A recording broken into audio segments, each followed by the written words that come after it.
আসসালামু আলাইকুম ওয়া রাহমাতুল্লাহ ওয়া বারাকাতুহু। কেমন আছেন সবাই? আশা করি ভালো আছেন।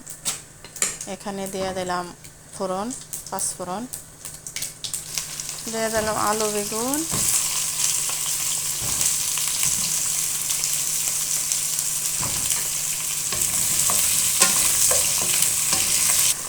সামান্য পরিমাণ হলুদ, স্বাদ মতো লবণ।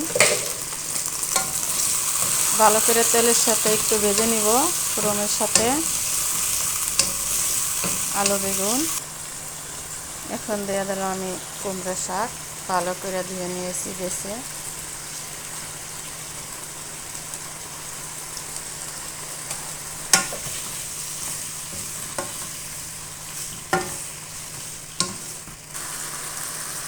এখন দিয়ে দিলাম সর্ষে বাটা,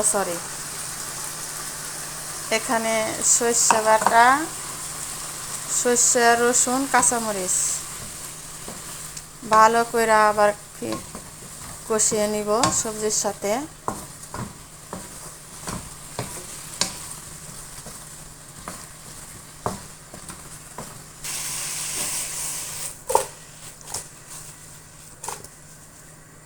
কষানো হয়ে গেছে, এখন দিয়ে দেবো সামান্য পরিমাণ পানি, পরিমাণ মতো।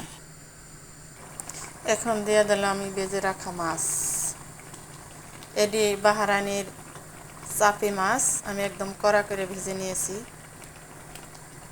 যারা বাহারাইনে থাকে তারা বুঝতে পারবো এই মাছ কি মজা। এই মাছের কাটা নাই, কাটা কম, খুবই মজা এই মাছ।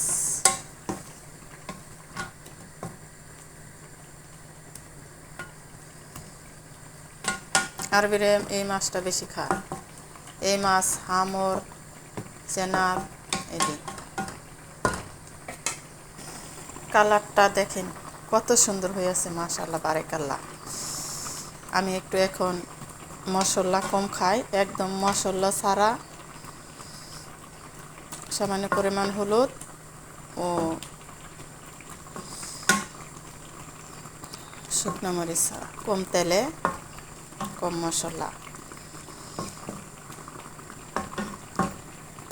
পেঁয়াজ ছাড়া। কেউ অনেকেই বলে পেঁয়াজ ছাড়া তরকারি খাওয়া যায় না, এই যে পেঁয়াজ ছাড়া আজকে তরকারি রান্নাম। এই তরকারিটা আমি মাঝে মাঝে রান্না খাই, খুবই খুবই মজা, খুবই সুস্বাদু, না খাইলে বুঝতে পারবেন না। এখন দিয়ে দিলাম আমি, দিয়ে দেবো একটা টমেটো। টমেটো দিলে আরও মজা হয়ে যাবে, তবে ঝাল ঝাল।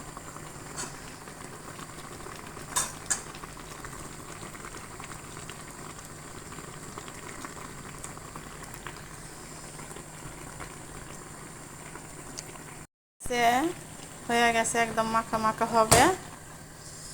এই সুরাটা হয়েছে আসল মজা সবচেয়ে। পেঁয়াজ ছাড়া তরকারি দেখেন।